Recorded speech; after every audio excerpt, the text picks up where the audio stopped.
James Fenimore Cooper's novel, The Last of the Mohicans, is one of the best-known historic novels of all time.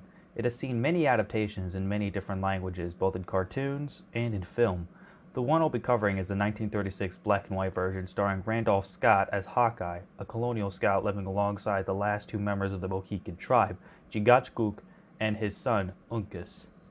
Now, Randolph Scott was famous for many genres of film rather than just historical adventure, and Paul Brenner wrote that his role as Hawkeye is one of his best performances. If you're unfamiliar, The Last of the Mohicans is the story of Hawkeye and his Mohican friends protecting Cora and Alice, the two daughters of British Captain Monroe, from the Huron Indians led by Magua. I don't know if I'll be able to do a lot of comparisons to the book since I wasn't able to get through much of it because of how complicated it was, but I was able to read a little synopsis for the book, which isn't really going to help me with comparisons, so I'll mainly be talking about the film on its own and if it's worth checking out.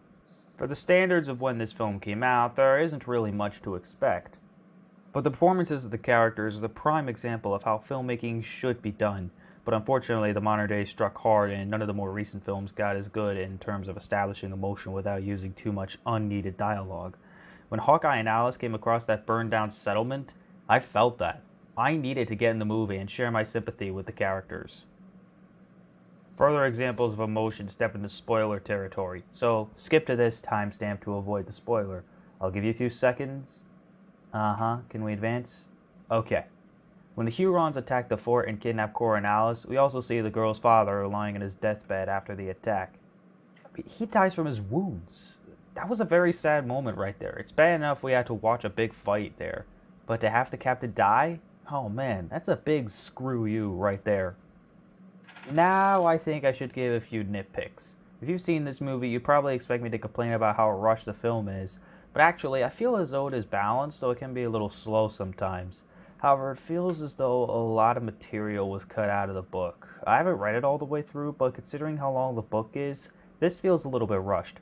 Again, I don't have too much of a problem with the pacing in this movie, but I think it's worth pointing out.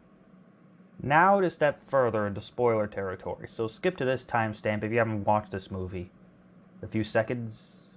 Okay? Let's continue. At the end of the book, there is a big battle at the edge of a cliff.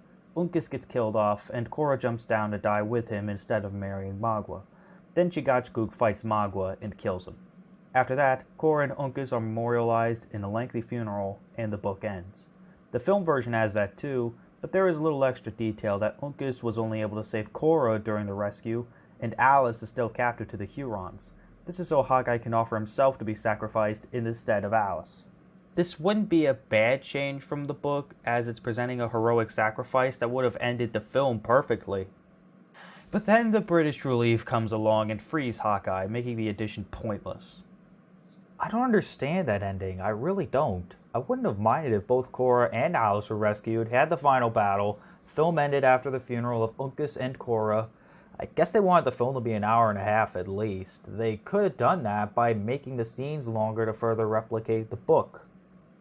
As for the film's success, I haven't been able to find its box office score, but Clem Beauchamp was nominated for the Academy Award for Best Assistant Director. Also, the film was a major influence in the creation of the more famous version of the book from 1992, starring Daniel Day-Lewis. This version took elements from both the black and white film and the original source material, which basically meant that if it weren't for the 36 version, we wouldn't have gotten such a mind-blowing newer version.